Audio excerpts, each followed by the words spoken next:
오늘 함께 나눌 말씀은 요한계시록 18장 말씀입니다.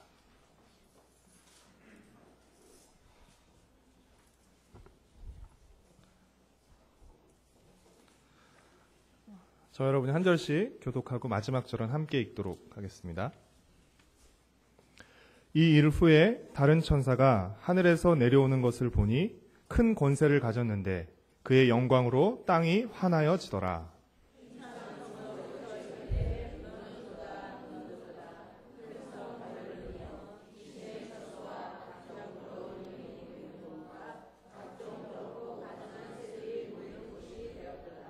그 음행의 진노의 포도주로 말미암아 만국이 무너졌으며 또 땅의 왕들이 그와 더불어 음행하였으며 땅의 상인들도 그 사치의 세력으로 치부하였도다 하더라.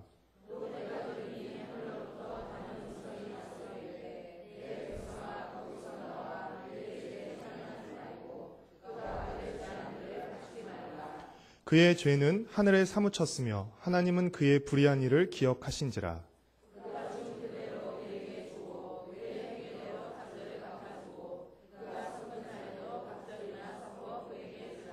그가 얼마나 자기를 영화롭게 하였으며 사치하였든지 그만큼 고통과 애통함으로 갚아주라. 그가 마음에 말하기를 나는 여왕으로 앉은 자여 과부가 아니라 결단코 애통함을 당하지 아니하리라 하니.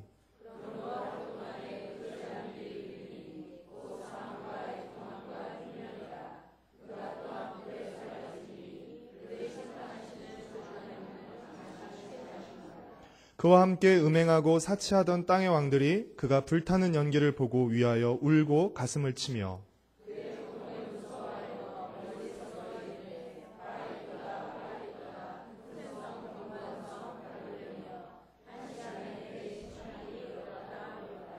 땅의 상인들이 그를 위하여 울고 애통하는 것은 다시 그들의 상품을 사는 자가 없음이라.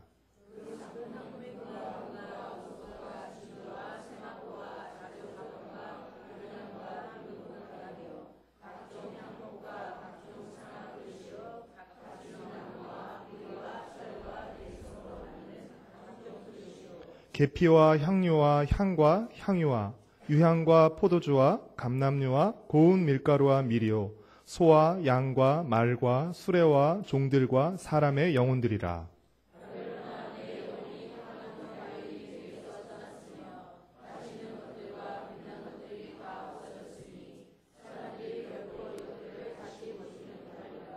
바벨론으로 말미암아 치부한 이 상품의 상인들이 그의 고통을 무서워하여 멀리 서서 울고 애통하여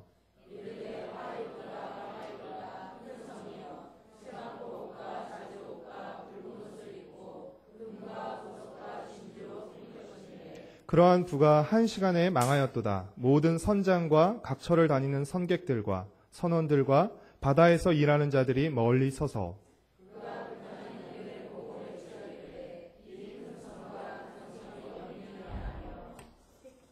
티끌을 자기 머리에 뿌리고 울며 애통하여 외쳐 이르되 화잇도다 화잇도다 이 큰 성이여 바다에서 배부리는 모든 자들이 너의 보배로운 상품으로 치부하였더니 한 시간에 망하였도다.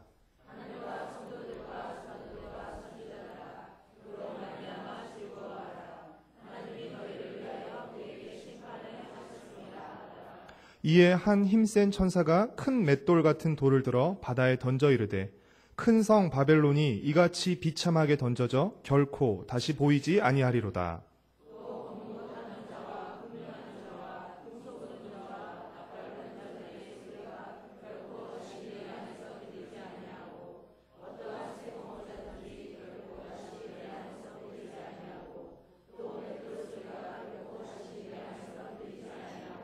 등불빛이 결코 다시 내 안에서 비치지 아니하고 신랑과 신부의 음성이 결코 다시 내 안에서 들리지 아니하리로다. 너의 상인들은 땅의 왕족들이라. 내 복술로 말미암아 만국이 미혹되었도다. 선지자들과 성도들과 및 땅 위에서 죽임을 당한 모든 자의 피가 그 성중에서 발견되었느니라 하더라. 아멘. 18장까지 왔습니다. 한 4장 정도 앞으로 남았는데 처음에는 여러분들이 많이 기도를 해주셨던 것 같아요. 불안도 하시고 그러셔서 기도를 많이 해주셔서 제가 설교를 준비하는데 수월했는데 갈수록 힘이 떨어지는 걸 보아니 좀 더 기도를 부탁드립니다. 중고생 자녀를 두신 분들은 잘 알고 계시겠지만 겨울철 국민교복이라고 불리는 브랜드가 있습니다. 뭐죠? 네, 북쪽의 얼굴 노스페이스입니다. 그 다음 사진 보여주실래요? 네, 다 노스페이스죠. 노스페이스가 워낙 고가인데다가 학교에 일진 학생들이 비싼 노스페이스 점퍼를 사기 위해서 다른 학생들을 때리고 돈을 뺏음으로써 이게 학교 폭력은 물론 약간 사회적인 문제까지 되었습니다. 다음 사진 한번 보여주실래요? 네, 다릅니다. 컬러도 다르고 자세히 보면 좀 급이 다릅니다. 저도 이렇게 설교를 준비하다가 찾게 돼서 알게 됐는데요. 노스페이스 점퍼라고 해서 다 똑같은 게 아니라 일명 가격에 따른 노스페이스 계급도라는 게 있습니다. 다음 사진을 좀 보여주시겠습니까? 네. 맨 위에 대장 점퍼인데요. 약 70만 원 정도. 네. 그 다음 이제 밑으로 뭐 60만 원, 60만 원대, 그 다음에 50만 원대, 30만 원대, 20만 원대 이렇게 내려오게 되죠. 그래서 아이들이 이 비싼 거를 가질수록 이렇게 더 올라가는 거고 일진 아이들도 이것을 얻으려고. 그래서 중고등학생들이 실제로 성인들을 때려서, 그러니까 자기 돈으로 살 수 없으니까 이렇게 비싼 점퍼를 입고 다니는 성인들을 때려서 뺏어서 입어서 이렇게 사회적으로도 문제가 되기도 했습니다. 그런데 이런 계급도가 비단 청소년들에게만 있는 것일까요? 그렇지 않습니다. 어른들에게도 있습니다. 제가 인터넷에서 찾은 또 하나의 따끈한 자료 보여드리겠습니다. 일명 명품 계급도입니다. 그래서 왼쪽에는 남자들 같은 경우는 시계가 쭉 있고요. 오른쪽에는 이렇게 여자들 백 쫙 있습니다. 제일 평사원이 태그호이어인데요. 400만 원대라고 돼 있네요. 그러니까 저는 이 계급도에 따르면 평민도 아니고 빈민, 빈민 축에나 들지 모르겠습니다. 여러분은 어느 계급에 속하시나요? 만약 이 계급도를 따른다면 최고의 계급에 있는 사람은 돈 많은 사람일 것입니다. 그렇죠? 우리 사회는 돈이 계급이 된 사회죠. 그러니까 계급 사회 제도는 없어졌지만 실질적으로는 돈이 계급을 만들어내고, 그렇죠? 또 돈이 힘으로써 작용하는 그런 사회입니다. 하지만 요한이 계시록을 쓸 당시는 실제 계급 사회였습니다. 그리고 그 계급 사회의 최고의 자리에는 누가 앉아 있었죠? 누가 앉아 있었습니까? 로마 황제가 앉아 있었습니다. 요한은 로마 황제를 포함해서 하나님을 대적하는 모든 악한 세력과 악한 체제를 나타내기 위해서 바벨론이라는 상징적인 이름을 사용해서 지금 말하고 있습니다. 17장이 바벨론에 대한 전반적인 모습을 소개했다면 18장은 바벨론의 멸망의 원인과 그 과정, 그리고 그 결과에 대해서 구체적으로 묘사하고 있습니다. 어떻게 보면 바벨론의 장례식 장면이라고 할 수 있을 정도로 바벨론의 멸망에 관한 모습을 우리에게 보여주고 있습니다. 바벨론의 특징을 대표하는 두 단어가 있는데요. 17장과 18장에 걸쳐서 대표하는 두 단어가 있는데 그것은 음행과 사치입니다. 우리 3절 말씀을 같이 18장 3절 말씀을 같이 읽겠습니다. 그 음행의 진노의 포도주로 말미암아 만국이 무너졌으며 또 땅의 왕들이 그와 더불어 음행하였으며 땅의 상인들도 그 사치의 세력으로 치부하였도다 하더라. 바벨론은 음행의 포도주, 그렇죠? 음행의 포도주를 마셨고 또 바벨론을 어떻게 표현하고 있습니까? 3절에 사치의 세력으로 표현하고 있습니다. 바벨론으로 표현되는 로마는 크고 부유하고 화려했습니다. 로마의 사치가 얼마나 극에 달했는지, 얼마나 화려했는지는 12절부터 13절까지 기록된 상품의 목록을 보면 어느 정도 짐작할 수 있습니다. 12절과 13절의 말씀을 같이 읽겠습니다. 그 상품은 금과 은과 보석과 진주와 세마포와 자주옷감과 비단과 붉은 옷감이요 각종 향목과 각종 상아 그릇이요 값진 나무와 구리와 철과 대리석으로 만든 각종 그릇이요 계피와 향유와 향과 향유와 유향과 포도주와 감람류와 고운 밀가루와 밀이요 소와 양과 말과 수레와 종들과 사람의 영혼들이라. 읽기도 벅찰 정도로 이 29가지에 달한 이 상품의 목록은 에스겔에 나오는 두로의 상품 목록과 비슷한데요. 이 상품 목록은 주로 1세기에 로마가 수입했던 상품들입니다. 그래서 이 상품 목록들을 잘 살펴보면 필수품이라기보다는 사치품들입니다. 거의 대부분이. 또한 이 상품 목록에 사람의 영혼까지 있다는 것은 로마가 얼마나 악하고 타락했는지를 보여주는 증거라고 할 수 있습니다. 로마는 크고 견고했고 부유하고 화려했습니다. 그렇기에 로마는 자신의 권세와 영광을 뽐내면서 결단코 자신은 망하지 않을 거라고 큰 소리 쳤습니다. 이토록 크고 견고한 권세를 가졌고 이토록 부유하고 화려한 부를 지녔기에 결단코 무너지지 않을 거라고 큰 소리 쳤습니다. 7절 말씀을 같이 읽겠습니다. 그가 얼마나 자기를 영화롭게 하였으며 사치하였든지 그만큼 고통과 애통함으로 갚아주라.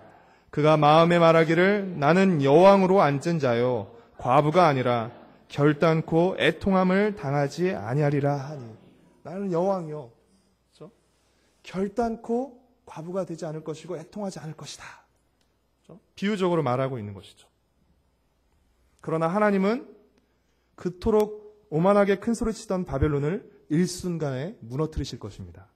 8절 말씀을 같이 읽겠습니다. 그러므로 하루 동안에 그 재앙들이 이르리니 곧 사망과 애통함과 흉년이라. 그가 또한 불에 살라지리니 그를 심판하시는 주 하나님은 강하신 자이심이라. 10절 말씀을 읽겠습니다. 그의 고통을 무서워하여 멀리 서서 이르되 화이또다 화이또다 큰 성 견고한 성 바벨론이여 한 시간에 내 심판이 이르렀다 하리로다. 결단코 무너지지 않을 것이라고 큰 소리 쳤지만 하나님은 하루 동안에 한 시간에 이 크고 견고한 바벨론 성을 무너뜨리실 것입니다. 그렇죠? 8절의 하루 동안 10절의 한 시간은 신속한 심판의 속도를 말하는 것입니다. 문자적으로 하루, 시간적으로 한 시간을 말하는 것이나 아주 신속한 시간. 이것을 전문 용어로 뭐라고 표현하죠? 한 방에 훅 간다라고 표현합니다. 그토록 크고 견고한 바벨론 성이 한 방에 훅 간다는 것입니다. 그런데 결코 무너지지 않을 것 같은 강한 바벨론이 어떻게 이렇게 일순간에 무너질 수 있죠? 우리가 읽었던 8절에 그 대답이 있는데 무엇입니까? 하나님은 바벨론보다 크고 강하신 분이시기 때문이다. 바벨론은 크고 강한 분이에요. 이 세상에 어떤 세력도 무너뜨리지 못할 것 같은 그만큼의 힘을 가진 막강한 권세를 가진 크고 강한 세력입니다. 바벨론은. 하지만 그 바벨론보다 더 크고 강한 하나님께서 그 바벨론을 일순간에 순식간에 무너뜨릴 수 있다는 것입니다. 하나님 그보다 훨씬 더 강하시다는 것입니다. 그렇다면 하나님께서 바벨론을 무너뜨리시는 이유는 무엇입니까? 바벨론은 음행의 진노의 포도주잔을 마셨을 뿐 아니라 3절 말씀 보면 그리고 땅의 왕들과 더불어 음행을 범했기 때문에 그렇습니다. 또한 바벨론은 성도들의 피를 흘렸기 때문입니다. 24절 말씀 같이 읽겠습니다. 선지자들과 성도들과 및 땅 위에서 죽임을 당한 모든 자의 피가 그 성중에서 발견되었느니라 하더라.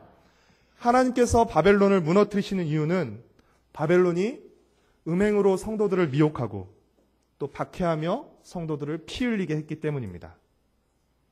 결국 바벨론의 멸망은 우리가 앞서 살펴보았던 것처럼 요한계시록 6장에 기록된 믿음 때문에 죽임을 당한 순교자들의 기도에 대한 응답으로 어느 때까지이십니까? 라고 순교자들이 기도하죠. 하나님께서 그 기도에 대한 응답으로 바벨론을 멸망시키시는 것입니다. 그 기도에 대한 응답으로 주어진 하나님의 심판이며 동시에 순교를 각오하고 믿음과 순종의 삶을 살아가는 성도들의 궁극적인 승리를 의미하는 것입니다. 바벨론의 멸망은 하나님의 심판의 결과로 주어지고 그것은 곧 성도들의 승리를 의미하는 것입니다. 사랑하는 성도 여러분, 하나님은 바벨론이 행한 모든 불의한 일을 기억하시고 갑절이나 갚아주십니다. 하나님 그것을 기억하고 계세요. 바벨론이 하나님의 백성에 행했던 그 모든 악한 일들, 그 모든 박해들 하나님께서 기억하고 계십니다. 그리고 그것을 하나님의 심판할 때 갑절이나 갚아주십니다. 5절과 6절 말씀을 같이 읽겠습니다. 그의 죄는 하늘에 사무쳤으며 하나님은 그의 불의한 일을 기억하신지라. 그가 준 그대로 그에게 주고 그의 행위대로 갑절을 갚아주고 그가 섞은 잔에도 갑절이나 섞어 그에게 주라. 여기서 갑절은 단순히 문자적으로 2배가 아니라 하나님의 완전한 보응을 의미하는 것입니다. 하나님께서 그들이 행했던 모든 불의에 대해서 완전하게 갚아주신다는 것입니다. 그렇기에 우리는 바벨론의 유혹에 넘어가거나 바벨론의 압박에 굴복하지 말아야 하는 것입니다. 그리고 바벨론에 동참하지 않고 바벨론으로부터 나와야 하는 것입니다. 4절 말씀을 함께 읽겠습니다. 또 내가 들으니 하늘로부터 다른 음성이 나서 이르되 내 백성아 거기서 나와 그의 죄에 참여하지 말고 그가 받을 재앙들을 받지 말라. 만약 우리가 바벨론으로부터 나오지 않고 바벨론의 죄에 참여한다면 바벨론과 함께 심판을 받게 될 것입니다. 9절부터 19절까지는 바벨론이 무너질 때 슬퍼하며 애통하는 세 부류의 사람들이 등장합니다. 그들은 어떤 사람들이었습니까? 9절에 기록된 땅의 왕들, 11절에 땅의 상인들, 그리고 17절에 바다에서 일하는 선원들입니다. 그들이 바벨론의 멸망을 애통해하고 울고 슬퍼하는 이유는 무엇입니까? 그들이 바벨론의 멸망을 애통해하는 이유는 바벨론을 사랑해서가 아니라 바벨론이 무너짐으로써 자신의 상품을 사줄 사람이 없어졌기 때문에 그렇습니다. 11절 말씀을 같이 읽겠습니다. 땅의 상인들이 그를 위하여 울고 애통하는 것은 다시 그들의 상품을 사는 자가 없음이라. 결국 이들이 우는 것은 바벨론을 위해서 우는 것이 아니라 누구를 위해서 우는 것이에요? 자신을 위해서 우는 것입니다. 여러분, 바벨론으로 대표되는 악한 체제가 붕괴될 때 그 바벨론의 체제에 의존하며 살아왔던 이들은 함께 무너지게 되는 것입니다. 함께 위험해지게 되는 것이에요. 바벨론은 멸망하고 우리는 괜찮은 게 아니라 바벨론의 멸망은 곧 자신의 멸망을 함께 의미하는 것이 되는 것입니다. 바벨론의 체제 하에서 치부하고 싸워왔던 그 모든 것들이 바벨론이 무너질 때 함께 무너지게 된다는 것입니다.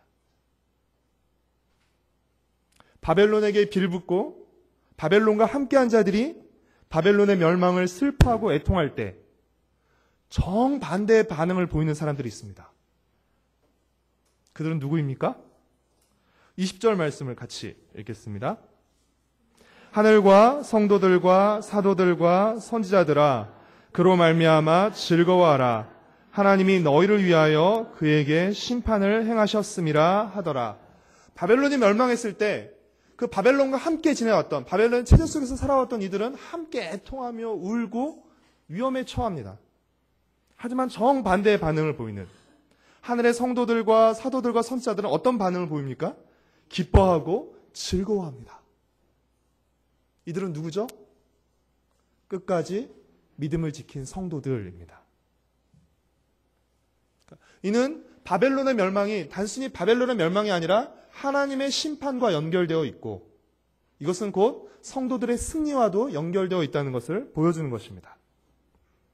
이 바벨론의 멸망에 대한 상반된 반응과 결과들은 19장, 다음 주에 19장을 살필 때 좀 더 같이 살펴보도록 하겠습니다.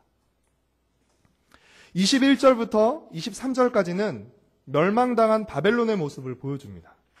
21절 말씀만 읽어보겠습니다. 같이 읽겠습니다. 이에 한 힘센 천사가 큰 맷돌 같은 돌을 들어 바다에 던져 이르되 큰 성 바벨론이 이같이 비참하게 던져져 결코 다시 보이지 아니하리로다. 바벨론은 마치 큰 맷돌이 바다에 던져져서 다시 보이지 않게 되는 것처럼 회복 불가능한 상태로 멸망하게 될 것입니다. 그리고 22절, 23절에 나와 있는 것처럼 바벨론에서는 더 이상 기쁨을 주는 음악 소리, 그리고 일상적이며 삶을 의미하는 맷돌 소리, 그리고 결혼식 축제와 같은 흥겨운 소리가 더 이상 들리지 않을 것입니다. 그리고 세공업자의 불빛도 더욱 볼 수 없게 될 것입니다. 이와 같이 바벨론이 철저하게 멸망하게 되는데 그 이유는 음행을 통해 세상을 우상숭배로 이끌었고 스스로 영광을 취했으며 성도들의 피를 흘리게 했기 때문입니다. 오늘 우리가 살펴본 요한계시록 18장이 우리에게 분명하게 말해주는, 큰 목소리로 말해주는 메시지는 무엇입니까? 바벨론이 아무리 크고 부요하고 호화롭고 사치스러워도 바벨론보다 더 크고 강하신 하나님의 심판 앞에 무너지고 만다는 것입니다. 바벨론은 무너진다는 것입니다. 사랑하는 성도 여러분, 바벨론은 틀림없이 무너질 것입니다. 그것도 어떻게 해요? 순식간에, 그리고 남김없이 무너지게 될 것입니다. 그렇게 우리는 바벨론으로부터 나와야 하는 것입니다. 바벨론의 죄에 참여하지 말아야 하는 것입니다. 그렇지 않고 땅의 왕들과 상인들과 선원들처럼 바벨론에 빌붙어서 치부하며 살아가다간 나중에 바벨론이 멸망할 때 함께 망하고 슬픔의 눈물을 흘리게 될 것입니다. 오늘 우리가 무엇을 의지하며 우리의 삶을 어디에 세워가느냐에 따라서, 구체적으로 바벨론에 세워가느냐 하나님의 말씀에 세워가느냐에 따라서 우리 삶은 완전히 다른 모습과 결말을 맞게 될 것입니다. 사랑하는 성도 여러분, 지금 여러분은 어떤 삶을 살고 계십니까? 또 여러분은 어떤 삶을 꿈꾸고 계십니까? 우리가 꿈꾸는 삶은 하나님이 원하시는 모습과 가깝습니까? 사단이 원하는 모습과 가깝습니까? 사단은 항상 어떤 모습으로 막 피 흘리고 무섭고 이런 모습으로 생각하지만, 어떻게 보면 더 많은 경우에 사단은 부유하고 럭셔리한 모습으로 나타납니다. 그래야 유혹이 되죠. 그래야 미혹이 되죠. 그렇죠? 항상 뭔가 번쩍번쩍 뭔가 있어 보이는 것으로 하고 나타나죠. 사단은 사치스러운 모습으로 우리를 미혹합니다. 그리고 우리에게 사치스러운 삶을 추구하라고 부추깁니다. 여러분, 사치스러운 삶이란 결국 어떤 삶입니까? 자신의 욕망을 추구하는 삶입니다. 결국 사치는 자신의 욕망을 끊임없이 주장하는 거예요. 왜 우리가 사치도 못하는데? 네. 왜 그 사치하는 마음에 그 안에는 뭐가 있습니까? 자기가 더 돋보이고 잘 보이고 싶은 마음이 있는 것입니다. 사치를 추구하는 삶이란 자기 영광을 추구하는 삶이고요. 자기 능력을 과시하는 삶입니다. 그렇죠? 나 이 정도는 할 수 있어. 또한 물질적인 쾌락을 추구하는 삶입니다. 결국 이 사치를 추구하는 삶이란 자기의 욕망을 추구하는 삶이 되는 것이죠. 그러나 바벨론의 멸망이 보여주는 것처럼, 로마의 멸망이 보여주는 것처럼 하나님을 떠난 부와 권세는 결코 오래가지 못합니다. 우리가 봤을 때는 긴 것 같지만, 끝나지 않을 것 같지만, 요한계시록을 계속해서 말해주는 것처럼 하나님의 정한 기간 동안에만 그들이 그 권세를 행사할 수 있는 것입니다. 결코 영원한 것이 아닙니다. 그리고 그들의 권세는 우리의 몸만 해할 수 있을 뿐이지 우리의 영혼은 절대 손댈 수가 없습니다. 그것이 한계입니다. 하나님이 정해놓으신 한계입니다. 하나님을 떠난 부와 권세는 결코 오래가지 못하고 세상의 사치와 화려함은 틀림없이 순식간에 남김없이 무너지고 말 것입니다. 그에 반해 하나님께서 우리에게 기대하시는 삶은 어떤 삶입니까? 사치스러운 삶이 아니라 가치 있는 삶입니다. 하나님은 우리가 가치 있는 삶을 살길 원하십니다. 우리가 가치 있게 살기를 원하십니다. 어떻게 사는 것이 가치 있게 사는 것일까요?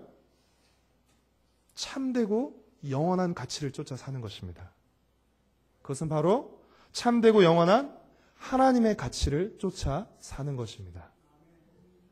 사랑하는 성도 여러분, 우리가 쫓는 가치가 우리의 가치를 결정합니다.